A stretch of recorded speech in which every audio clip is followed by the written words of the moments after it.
We have a schedule incoming very, very soon. We'll get some of it on Tuesday, but today's episode is not about the Orlando Magic at all.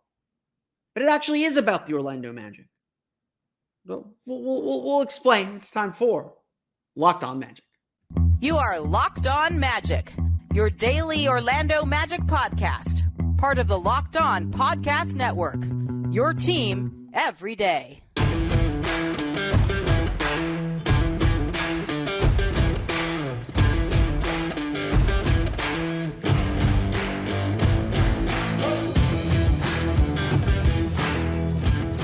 And you are indeed Locked On Magic. Today is August 15th, 2023. My name is Philip Rossman-Reich. I'm the expert insight editor over at OrlandoMagicDaily.com. You can follow me on Twitter at PhilipRR_OMD. On today's episode of Locked On Magic, we're actually going to go locked off Magic, talk a little bit about the Jacksonville Jaguars, how the Magic and the Jaguars compare as two teams on the rise in their respective leagues. We'll talk to Locked On Jaguars, Tony Wiggins coming up here in just a moment. Really, really fun episode. Going to try some different ideas here in the offseason. We'll get to that coming up here in just a moment. But first, we want to thank you again for making Locked On Magic part of your day every day, no matter when you listen to us, whether it's first in the morning, whether it's right when we upload. We truly appreciate you making Locked On Magic part of your day every day. Remember, there's a great Locked On podcast covering every single team in the NBA. Search for Locked On and the team you're looking for, the Locked On Podcast Network. It's your team every day. This episode is brought to you by FanDuel Sportsbook, official sportsbook of Locked On. Make every moment more. Visit FanDuel.com/LockedOn today to get started. There's not a lot going on in the NBA world right now. We are expecting that the NBA's in-season tournament schedule will come out on Tuesday, so we'll have a full breakdown of that on tomorrow's episode of Locked On Magic. And we'll get into the schedule and in the nitty-gritty of the schedule as it comes out. I don't know if the full schedule is coming out on Tuesday, but we will get the in-season tournament schedule, so we'll have some news to break down. We are slowly getting closer and closer to FIBA World Cup play. Australia made their big debut, one of the title favorites, one of the gold, but certainly a medal favorite in this year's World Cup after some strong showings in previous tournaments. Australia played their first friendly, defeating Venezuela by a ridiculous amount of points. Joe Ingles scoring 12 points, goes 3 for 6, I believe, on three-point field goal attempts. Doing what you expect Joe Ingles to do. Australia is very good, kind of hiding their stuff a little bit. So don't read, just like all these other teams, don't read a ton into the stats, especially those early games. We'll see Australia kind of refine themselves as every other one of these teams is refining themselves. As we get closer, they're getting ready to go to Japan for a couple games before they play their first World Cup game next weekend. The U.S. now in Abu Dhabi as they play their last set of games before the World Cup over the weekend as well, playing Greece and Germany. So there's not a lot going on. Like, I don't have a great lead into this episode, into this show, but we're in the dead part of the summer. Yes, we have FIBA World Cup play. Yes, we have some events going on. Yes, we have this schedule getting set to come out, but we are in the dead part of summer. We are thirsting for content. So I thought, what better way to spend this time than to talk about the other teams around the area?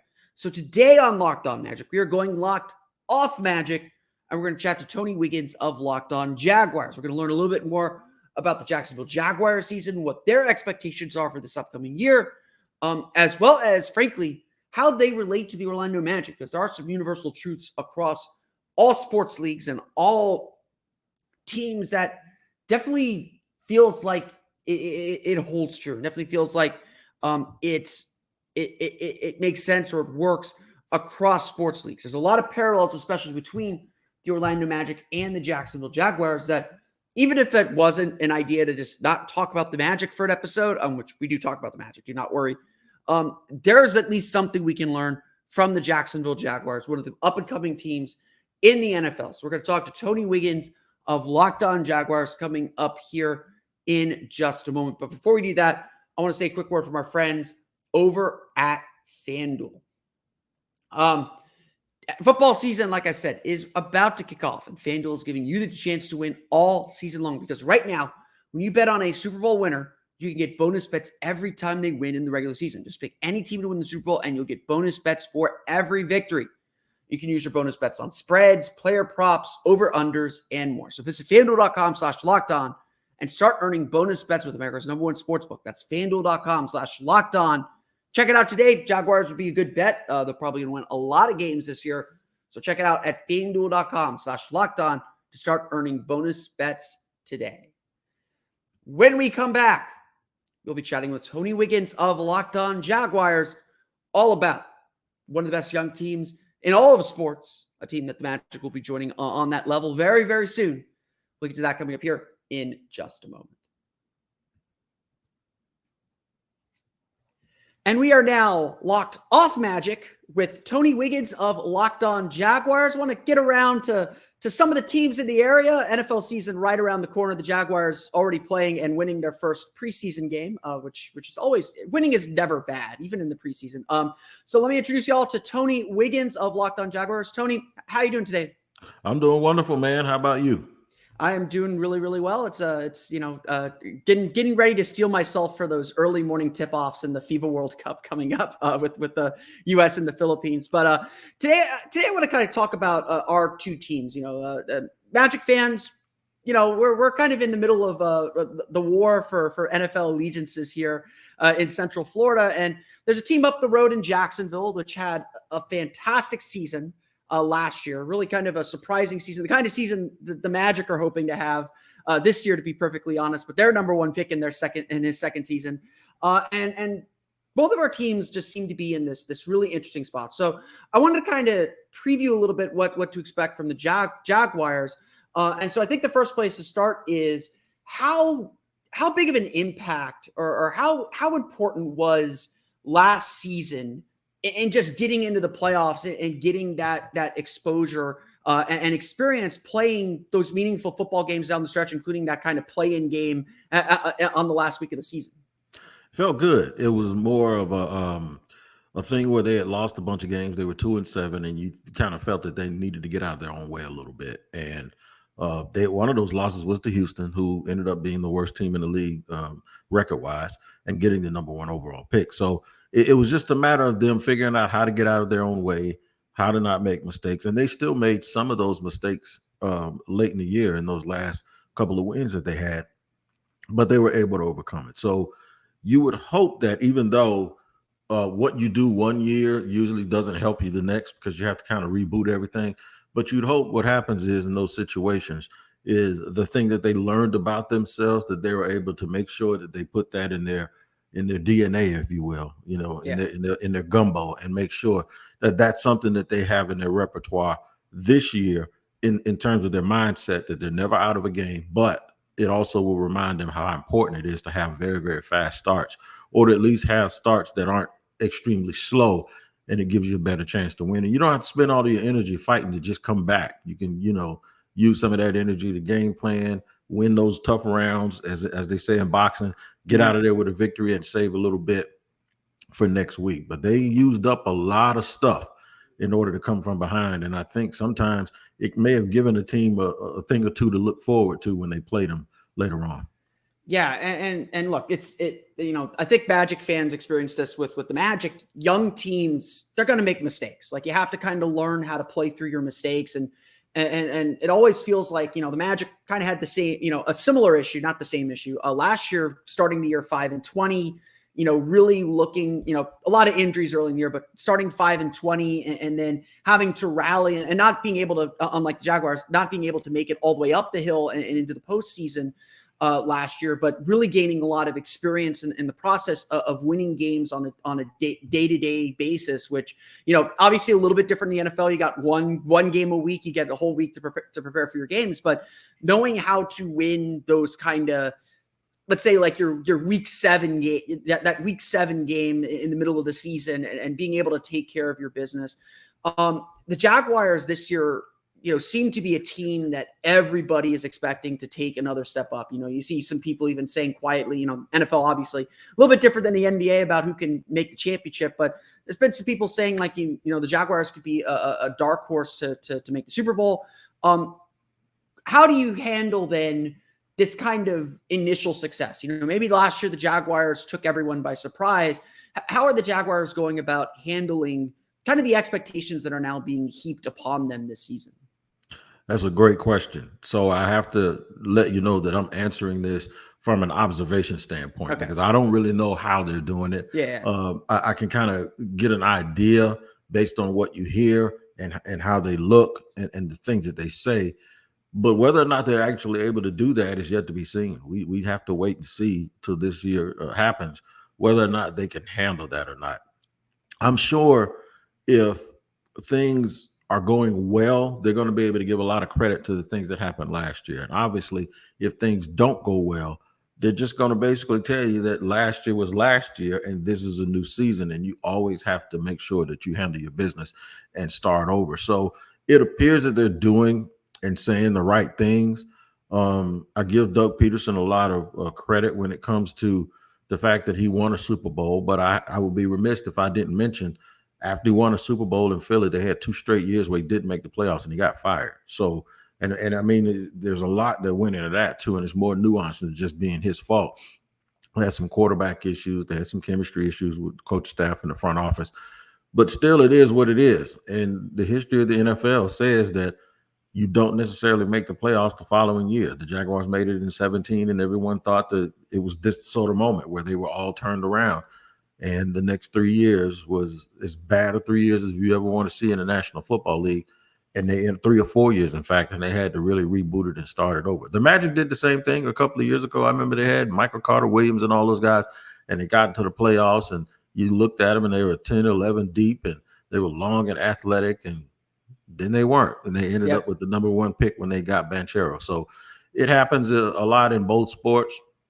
The key to the Jaguars, though, is they got a quarterback. And in the NFL, you can either build your team until you get a quarterback, or you can build it once you get one. But once you get one of those guys, a guy with the potential to be one of the 5 or 6 best in the league at this position, things change. You can't really say that in the NBA about a specific position, although you can say it about when you get a great player. Usually once you get a great player, it's easier now to build a team around a great player than it is just to build a team hoping somebody ends up great. Exactly. And I know I want to get to that point here in a second, but I think you brought up something that's always really interesting, because I remember Steve Clifford, who coached the 2019-2020 teams, he would always say when we came back the next year, is like, hey, you got to start yes, you hope some things carry over. There's some similar principles and concepts, but you got to start from scratch. You got to start over every single season. And what I think sometimes young teams especially struggle with, but the great teams know how to do, is they know how to carry things over from year to year. They know how to build things up, how to adjust to new players. And, past success isn't a predictor of future results. You do have to build things every single year. And, I try to bring this point out to Magic fans. Yes, the Magic had a really strong finish this season. They went 29-28 to finish the season, which 500 is 500. It'll get you in the playoffs. It's not going to get you much, maybe much further than that. But for where the Magic are, that's certainly a big step forward. But there's no guarantee that they will do that again. And I think, to your point, the Jaguars are probably feeling the same thing. Like they're a young team. They caught a lot of teams by surprise. They had some guys really show the peak of their talent. Now you have to build it again. Now you have to grow it again. Now you have to do that all over again. And that is honestly probably the most difficult thing to do in professional sports. The great teams, it's this way in the NFL. It's become this way in the NBA. Dynasties are really hard. Like even the very, very best teams have trouble sustaining that excellence year to year and copy. It's not just copy paste your season. It's a lot of work. And especially, maybe it's unfair to characterize the Jaguars completely as a young team. Obviously they have a young quarterback. And like you said, that piece makes everything else make sense, the same way that, Magic drafting a potential star like Paolo Banchero has made this team's future make a lot of sense. But you still have to kind of build it up and learn each other. And obviously there's new pieces being added to the Jaguars this year, just like, even though the Magic are virtually the same, everyone's roles change a little bit. How guys improve changes things a little bit. But let's hit on the Trevor Lawrence thing then. Like, obviously the rookie year was probably not one to speak about just because of the coach who shall not be named. But how impactful was the growth that you saw from Trevor Lawrence last year to, putting the Jaguars in a position where they seem like the it team in the league in a lot of ways? I'm going to go back and you said that you wouldn't necessarily characterize them as a young team. They are. They're very, Okay. very young. All of the best players on the team are under 26. So, That's a good and thing. most of them are under 25. Now, to get to the point with Trevor, I won't exclude that first year, because as bad as it was, by being here covering the team, you still saw a guy who never stopped believing in himself. You saw a guy who never tried to, tuck his head between his tail. You never believed or saw that the alpha that you saw the first time he walked onto the field, and he looked like no other quarterback ever. He never stopped looking like that. He never stopped sounding that way. So it's almost as if he went through all of that stuff and it didn't break him. So I won't even get rid of that first year. I'll leave it there. And I'm not going to sit here and say something disastrous actually helped someone. We've been hearing a lot of that foolishness lately, but I'm not going to even go there with that. But I will say it's something that he went through. You can either look at it and say, okay, it didn't count, or you can say, oh no, there was something there that he learned. And even if he learned how not to do business, it's still a lesson in and of itself. So I won't look at it as an L. In terms of a loss, I look at it as a lesson. And I think it absolutely helped him last year with Doug Peterson. I think he looked like a guy who played as if early on, the coach was like, it's okay, man. You can make a mistake.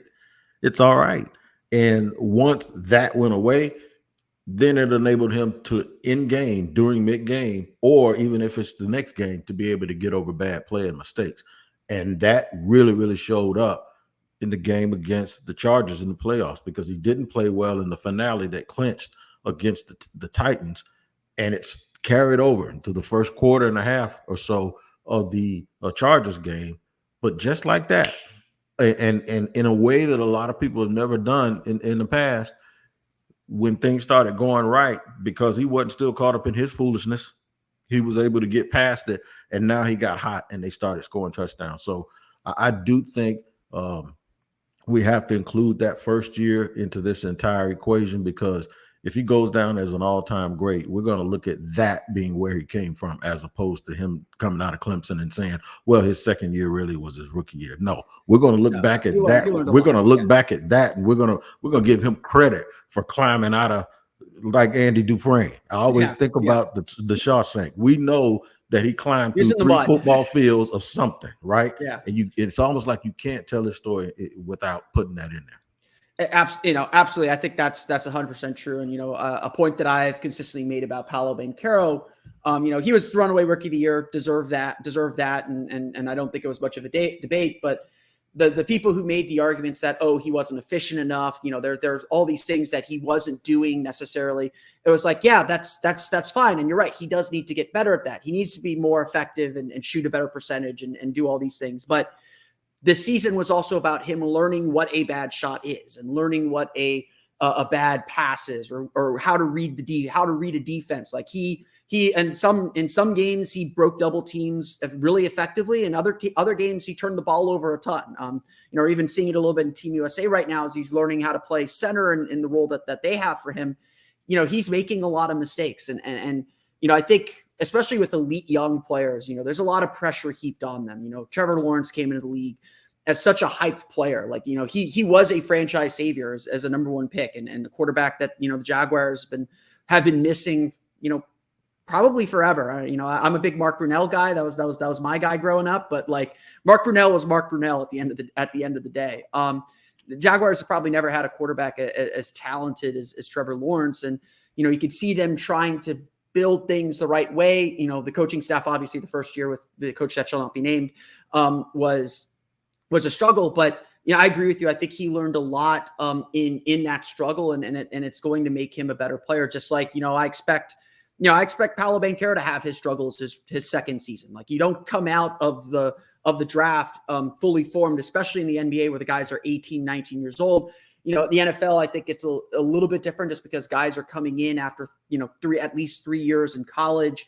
And there are different expectations in the NFL, because your fortunes can change so much. The Jaguars in a matter of 2 years have gone from went from the worst team in the league for 2 straight seasons to winning their division. And maybe the AFC South isn't the strongest division in the world, but they won their division. They got a playoff game. They won a playoff game.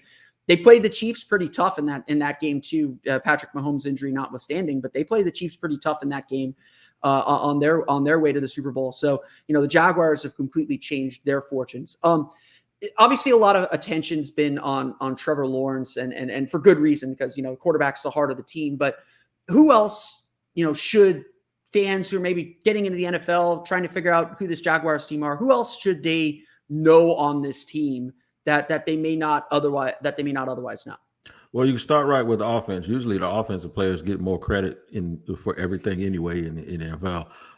It's going to be the people that Trevor throws the balls and hands the ball off to. Travis Etienne had over 1,100 yards last year. He was his college teammate at Clemson.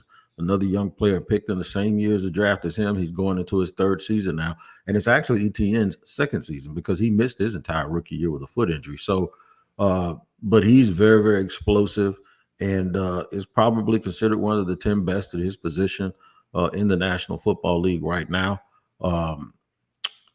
Calvin Ridley, who's coming back from a year-long suspension, who has looked different than anything we've ever seen here since maybe Jimmy Smith or Justin Blackmon, whereas he's a legitimate threat. And also Christian Kirk, and not only Christian Kirk, but Zay Jones. And that's the equation that I have to basketball. And Evan Ingram also, who had a career year last year at tight end. But it's the others. And what I mean by that is the difference with Banchero and basketball is this. Banchero's a great player, but we don't know if he's that guy. And Dwight Howard never ended up being that guy, but he was close. And so in basketball, everyone, unfortunately, is going to look for LeBron, Kobe, Jordan. You need that one dude that just Wade that turns everything around. But sometimes a guy can be good enough. But in football, see, when you're a quarterback, by nature of the position, if you're very, very good to great, the nature of the position, you're going to always look like the reason, right? And you can tell if that guy's going to be, like, for instance, Justin Herbert right now, great young player, just got over $250,000, on a new contract, $250 million rather, on a new contract. We don't know if he'll ever win a championship, right? So those questions don't exist yet about Trevor because, well, this is just his 3rd year. I think a guy like Joe Burrow, you kind of figure like he'll get one sooner or later, but and maybe Josh Allen, but Justin Herbert kind of makes you scratch your head. So Justin Herbert, if you were to equate it to basketball, reminds you of a guy. Do we know if Anthony Edwards is ever going to win a championship, even though he's a great young player? We don't know. So it's very, very I think it's much more difficult in basketball to identify that guy because that guy seems like he's essential to win it all in the NBA, and he plays a bunch of different positions. So it doesn't mean that by position you can't anoint a guy. There's so much other things that has to happen. In football, not so much because the quarterback position is designed for that guy to get all the credit if the team's going to win. So it's a little bit of a difference, but those other players, if you don't know, it's the guys that Trevor's going to be handing the ball and throwing the ball to. Those are the people that you really need to pay attention to. And I think when it comes to kind of like the star player, I think this is true across both sports in some degree, is it's about how your best players make everyone else around them better. Like I think that's at the end the difference. The difference between, Michael Jordan and Clyde Drexler is a great example. Michael Jordan was a great individual player, but he didn't become a championship player until the triangle came in and he figured out how to lift others up with him. He kind of dropped the scoring average down to bring others along with him. Clyde Drexler is a great player, and maybe it's a bit unfair, but Clyde Drexler never quite got to that level. Never got, he got to one championship with the Blazers, and he joined Houston as a secondary player around Hakeem, and that's when he got his title. And you see this, it's a difference between, in the NBA at least, a max player, and a max is, everyone gets a max. We're expecting the Magic to give max contracts to Franz Wagner and Paolo Banchero, and that's going to be their team. And whether that team is going to be good enough to win a championship is going to be dependent on those two players' individual development, and then the players that they surround them with to make them better, that they in turn can make better. It's the difference between max players and championship players. Nikola Jokic is going to get a max, but he makes everybody around him better. He lifts everybody up with him. He doesn't care if he scores 50 points or 20 points. He's still going to get you the 10, 12 assists. And it feels like with Jacksonville, what I was really impressed with what they did last year, the receiving group just seemed to get so much better. They had a lot of weapons. Now they're adding Calvin Ridley. They got, Travis Etienne with a year of experience under his belt. They have those weapons. And the question for a guy like Trevor Lawrence is, how do those guys make him better? How does he make them better? And to that extent, a little bit with Justin Herbert, like he puts up numbers, he's earned he has the numbers that earned him that contract.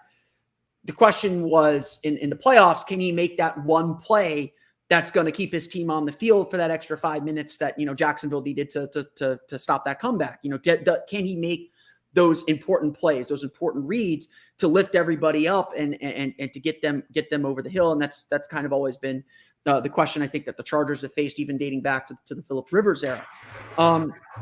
With the Magic, they have had, their young team developing, and the Jaguars are very much in the same boat. Their kind of rallying cry for the last 2 off seasons has been to level up, to get to the next level, to grow and develop into the next phase of their development as individuals, as well as their teams. What to you is the Jaguars leveling up this year? What is that next level that this team has to reach? Having an identity that doesn't break week for week. Even if it doesn't work, nobody goes undefeated. They've only been one undefeated team in NFL history, but having that identity and being able to stick with that and knowing that whatever that formula is going to be the best foot forward you have, whether it's the regular season or the playoffs. Teams that win almost look the same every single week, or they look like the best version of themselves when they need it to happen. If you're looking at the NBA, it seems like all of the teams, there's always this coach, great player connectivity, and you can see it when it's coming together. You're like, oh God, we see who's going to win it now. And usually it happens, right? Well, in football, that same thing can happen. When you think about the championships, you think about Andy Reid and Patrick Mahomes and what the Chiefs are going to do. They lose one of their best players in Tyreek Hill, and they still look like the same team.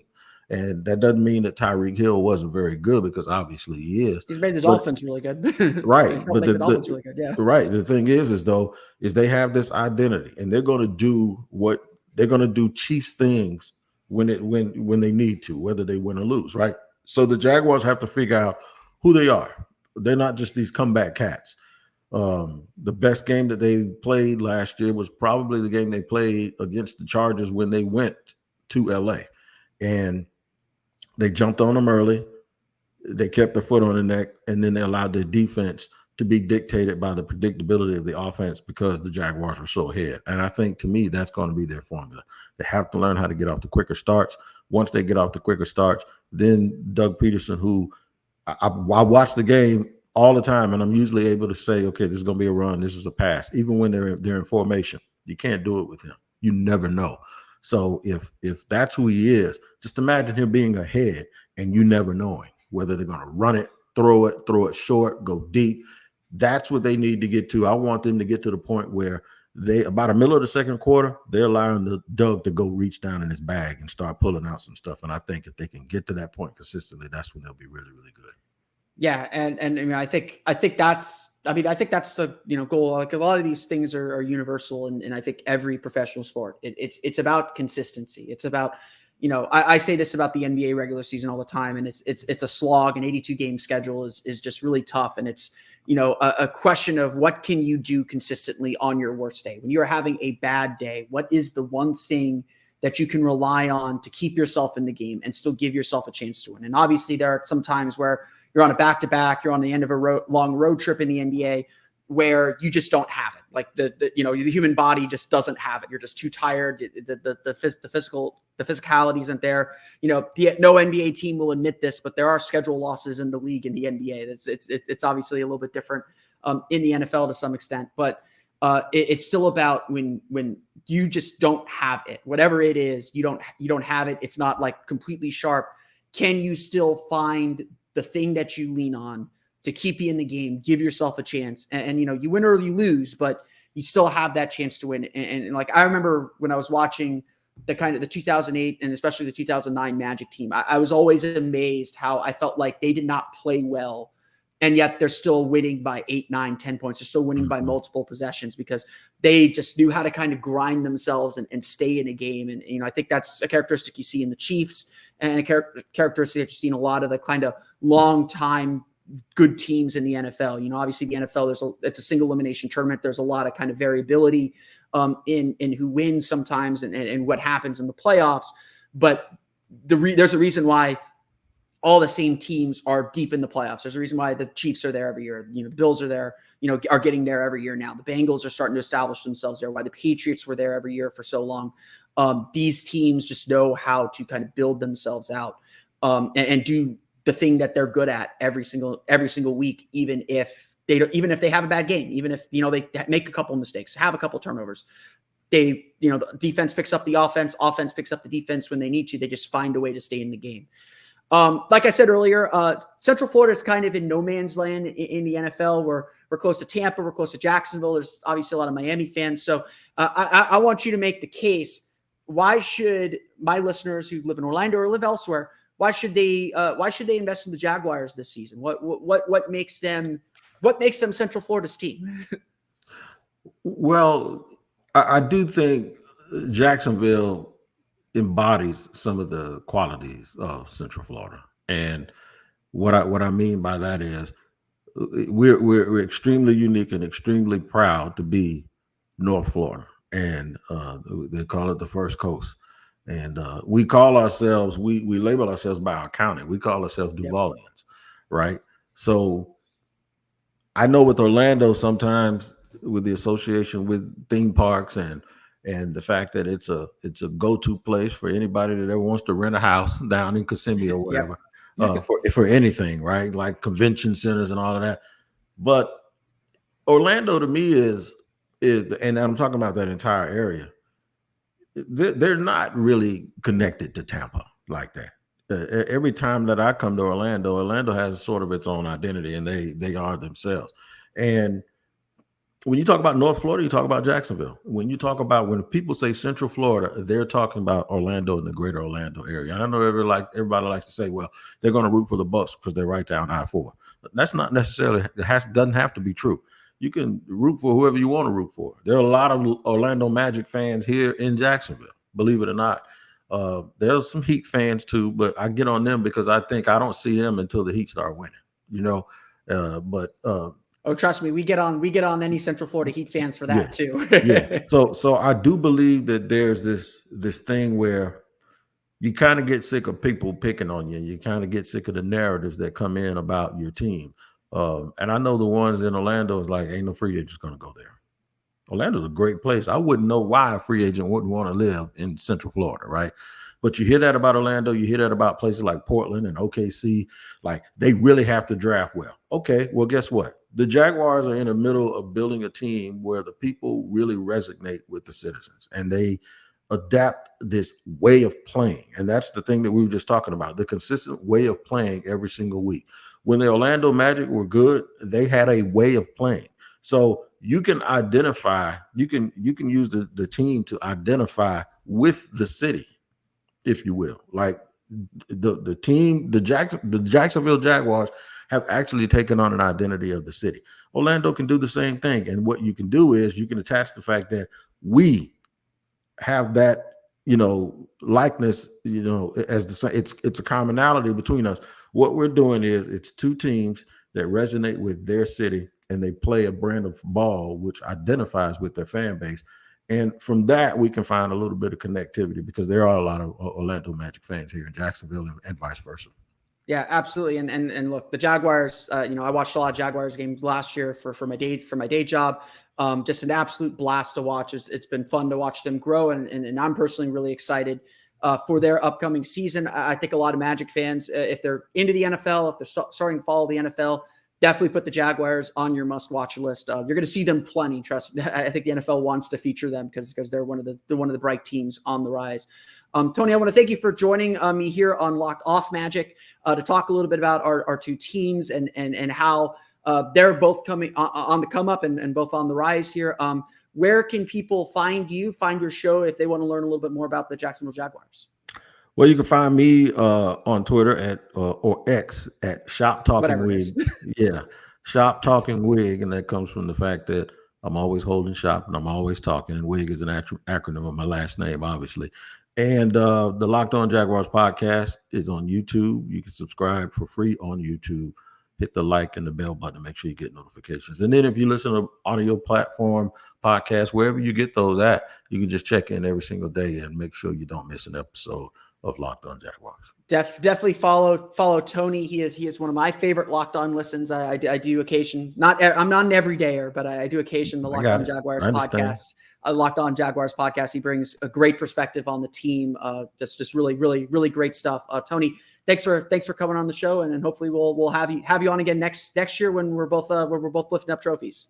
All right. Well, you know what? That's ambitious of you to say that. But guess what? If it happens, make sure you save this so we can show how omniscient you were in saying that was going to happen. But good luck to the Magic. I think they have a very, very bright future, and I do think Banchero is going to really be a special talent. Yeah. Thank you very much, Tony, and we'll see you soon, hopefully. All right. Thanks.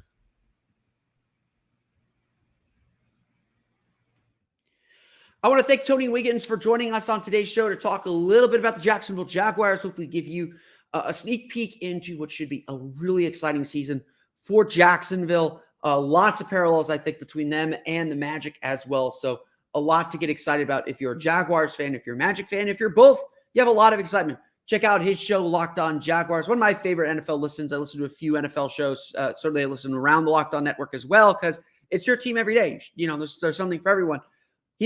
Tony does one of the best jobs among the podcasts that I listen to covering the Jaguars. Really, really enjoy his style. Really enjoy the whole vibe that he gives off and the great way that he covers the Jacksonville Jaguars. So a lot of fun this coming season. Start following now. Get on that bandwagon early because Jaguars might be going places this year.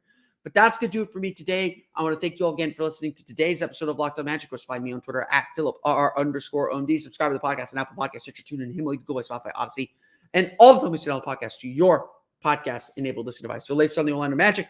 Be sure to check out OrlandoMagicDaily.com. You can follow us on Twitter at @OMagicDaily. On our next episode of Locked On Magic, we'll break down the Magic's in-season tournament schedule, plus whatever other scheduled tidbits come out on Tuesday. We'll save our next Locked Off Magic for a little bit later on in the week, so you have that to look forward to as well. I'll let you guess who we talk to then. But until then, for Orlando Magic Daily and Locked On Magic, this has been Philip Rossman-Reich. We'll see you all again next time for another episode of Locked On Magic.